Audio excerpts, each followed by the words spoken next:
কৃষ্ণনগরে গিয়েছিলাম একটা জবের খোঁজে, কিন্তু তার আগে ফোন করে জানতে পারলাম জবটা নাকি সকাল 7টা থেকে।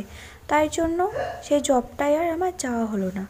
তারপর মা বলল, যখন যাওয়ার নামই করলি তখন চল কালীনগরে, কারণ মা আগে থেকেই প্ল্যান করেছিল কালীনগরে যাওয়ার জন্য। কিন্তু আমি যেতে চাইছিলাম না, তাই ভেবেছিলাম আমি বাবা বাড়িতে থাকবো, মা একা যাবে। তারপরে যখন যাওয়ার একবার নামই হলো, তখন সকলে মিলে চলে গেলাম। আমি, আমার মামি, আমার দিদার পাশের বাড়ির একটা মানে আমার মাসি হয় সম্পর্কে, আমি আর আমার ভাই। তো হ্যালো ভিউয়ার্স, কেমন আছো সকলে? আমিও অনেক ভালো আছি। তো এখন দুপুর টাইম, টোটো দাঁড়ালো পাশে, দিদাই দাঁড় করালো। আমার দিদা আবার এমন 6জনের 60 টাকা চেয়েছে, সেখানে আবার বলছে 50 টাকা নিও। সব জায়গায় বার্গেনিং করে। তো আজকে যখন আমি রেকর্ডিংটা করছি তখন মায়ের খুব শরীর খারাপ, মানে তুলতে পারছে না, মানে এত শরীর খারাপ। তো তাও রান্না টান্না করছে, আমারও দেরি হয়ে গেল। অর্ধেকটা রেকর্ড করে বাকিটা রেখে দিলাম আমি, তারপরে বাকিটুকু আবার শুরু করলাম।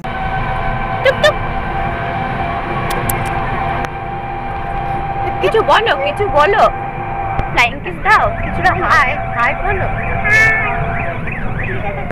বলো তোমরা ভালো আছো, কেমন আছো? ও নিজেদের বলে, কিন্তু এভাবে ফোনটা ধরতে বলে। এই যে সকলে চলে এসেছি, এবার নামার পালা। সামনে দেখছি অনেক ছোট ছোট খেলনা বসেছে ছোট ছোট বাচ্চাদের, আর এদিকে সব জিলিপি গজার দোকান দিয়েছে। বেশি দূরে না, তাও অতটা হেঁটে যেতে হলে না খুব কষ্ট। আর আমার সঙ্গে তো দিদা, তারপরে আমার ওই মাসিটা ছিল, ওরা হাঁটতে পারে না। আর এই হচ্ছে কালীনগরের দুয়ার, ভেতরে ঢোকার, অনুকূলচন্দ্রের মন্দিরে ঢোকার দুয়ার। আমি আর একটা জিনিস বলছি, মন্দিরে আর বৈশাখী ব্লগ তো অনেকেই দেখেছো, সে মন্দিরে আর বৈশাখীকে আমি আজকে দেখলাম। কিন্তু আমার না ওই ডিস্টার্ব করা পছন্দ না। হয়তো একটা মন মানসিকতা নিয়ে এসে তারা এসেছে এখানে, আমি হয়তো কাছাকাছি বললাম যে আমি তোমাকে সাবস্ক্রাইব করেছি, আমাকে আমার ছবিতে একটু আসো, তো সেটা একটা খারাপ দেখায়। তো যাই হোক, এখানে কত ফুলের বাগান, কত রকমের গাঁদা, আর আরও ফুল ছিল। আমি যখন এসেছিলাম 4 বছর আগে, তখন আরও ফুল ছিল, পদ্ম, গোলাপ, কত কিছু ছিল। এখন অবশ্য বিভিন্ন ফুলের চাষ হয়। আর এই হচ্ছে কালীনগরের মন্দির, আর মন্দিরটাও খুব সুন্দর। আসলে সারাদিন যে পরিষ্কার পরিচ্ছন্ন রাখে না। আর বলল বাইরে জুতো খুলতে, আমি, ভাই সবাই ভেতরে গেলাম। মা ওই যে জুতো পাহারা দিচ্ছে, দাঁড়িয়ে আছে। আর মায়ের কাছে আছে মামি আর ছোট্ট বোনটা। ভেতরের দুয়ারটাও খুব সুন্দর করে সাজিয়েছে। আর এই একই রকম রং আছে, আগে যেরকম ছিল সেরকমই রেখেছে, একটুও পাল্টায়নি। আর এখানে বড় মার ছবিটা নেই, বড় মার কোনো মূর্তি নেই, হচ্ছে অনুকূল ঠাকুর আমাদের। বিভিন্ন চারিদিকে ছবি লাগানো আছে। আর এই হচ্ছে বড়দা, ওনার বড় ছেলে হয়তো। আর বিভিন্ন দিকে ছবি লাগানো আছে। ইনফ্যাক্ট দুটো মহিলা এসে আমাকে বলছে, আমাকে একটু ছবি তুলে দাও না গো, আমি দিলাম। আর এখানে ফুলের বাগান করেছে একদম মাঝখানে, আর পতাকা উত্তোলন করেছে। আমি ভাবলাম 23শে জানুয়ারি তো, তো হয়তো আমাদের ভারতের জাতীয় পতাকা। তারপর দেখলাম না, ওনাদের পতাকা।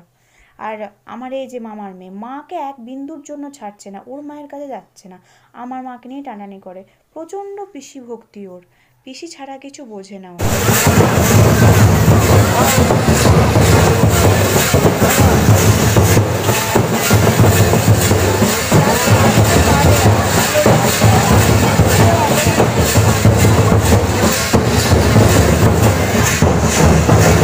প্রথমে ভেবেছিলাম হয়তো সাঁওতাল নাচ এনেছে, তারপর দেখলাম না, যে যে এসেছে তার নিজের নিজের মতো নাচ করছে, এমনি কৃষ্ণনগরেরই মেয়ে সব।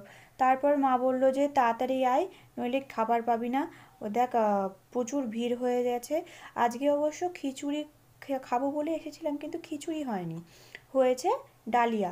ওই দিকে বসেছে মাম্মি আর দিদাটা, আর এইদিকে আমি, ভাই, দিদা আর আমার ছোট্ট বোনটা মাকে দেখে দৌড়ে মায়ের পাশে এসে বসেছে, ওই যে আমার মা। আর তারপরে এলো ডালিয়া, অবশ্য খিচুড়িও বলা যেতে পারে, মানে একদম রান্না খিচুড়ির মতো। কেউ যদি আগে থেকে না জানে যে এটা ডালিয়া, তাহলে তার হঠাৎ করে সামনে দেখে জানাটা মুশকিল হয়ে যাবে। আর এই টমেটোর চাটনি, টমেটোর চাটনিতে চিনি একদম কম, আর খেয়ে দিয়ে উঠে তখনই আমি মন্দিরা বৈশাখীকে দেখলাম এবং তারপর জুতো হাতে নিয়ে দাঁড়িয়েছিলাম 10 মিনিট।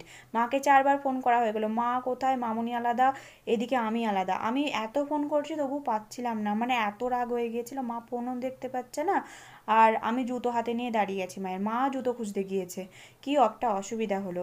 তারপর দিদাকে বললাম, দিদা আর ওই মাসিটা আর মাটা থাকলো, আমি মা মামি আর ভাই বুনুটাকে নিয়ে চলে আসলাম।